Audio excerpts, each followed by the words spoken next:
Hi friends, ఎలా ఉన్నారు? మీరు చూస్తున్నారు మీ యూట్యూబ్ ఛానల్.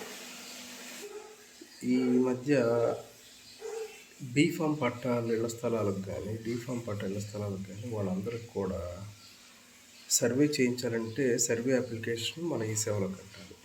సర్వే అప్లికేషన్ ఈ సేవలో కట్టాలంటే కంపల్సరీ ఖాతా నెంబర్ అడుగుతుంది. అప్లికేషన్లో ఖాతా నెంబర్ వస్తేనే అప్పుడు మీరు సర్వే అప్లికేషన్ కట్టడానికి అవైలబుల్ అవుతుంది. బట్ కానీ ఈ డీఫామ్ పట్టాలకి బీఫామ్ పట్టాలకి ఖాతాలు ఉన్నాయి. ఎందుకంటే ఇళ్ల స్థలాలు కొంత మార్చేశారు కాబట్టి. సో ఇలాంటి ఇళ్ల స్థలాలు ఖాతాలతో ఇలాంటి ఇళ్ల స్థలాలు సర్వే చేయించుకోవాలంటే ఏం చేయాలండి? మా పరిస్థితి ఏంటని చాలామంది ఫోన్ చేస్తున్నారు. మీరు డీఫామ్ పట్టాలకి డీఫామ్ పట్టాలకు కానీ బీఫామ్ పట్టాలకు కానీ ఇళ్ల స్థలాలకు కానీ సర్వే చేయించుకోవాలి. సరిహద్దుల దగ్గర గొడవలు ఉంటాయి కదా ఇళ్ల స్థలాల దగ్గర.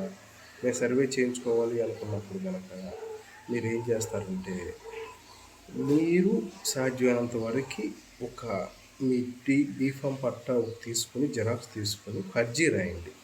తహసీల్దార్ గారికి తహసీల్దార్ గారికి అర్జీ రాయండి. సార్, మాకు ఇలా బీఫామ్ పట్టా ఎలా ఇచ్చారు, మేము ఈ సేవలు కడుతుంటే ఖాతా నెంబర్ ఉండడం వల్ల తీసుకోవట్లేదు, కావాలి ఆయన దయవుంచి నాకు మండల సర్వే చేయించి నాకు సరిహద్దులు చూపించడం కోరుకుంటానని చెప్పి రిక్వెస్ట్ అర్జీ రాయండి.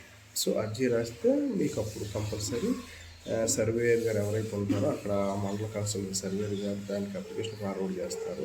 సర్వేయర్ గారు వస్తామో లేకపోతే మాన్యువల్గా నోటీసులు ఇచ్చి సర్వేయర్ గారు వస్తాం, లేకపోతే విలేజ్ సర్వేయర్ గారు వస్తాం, ఎవరో ఒకరు వచ్చి మీ ప్రాబ్లం క్లియర్ చేస్తారు. చాలామంది ఈ ప్రాబ్లం తెలియక ఏం చేయాలండి, మేము సరిహద్దులు మధ్య గొడవలు ఉన్నాయి, మేము సర్వే అప్లికేషన్ కడదామంటే కుదరట్లేదండి చాలామంది అడిగారు. వాళ్ళందరికీ ఇదే సమాధానం.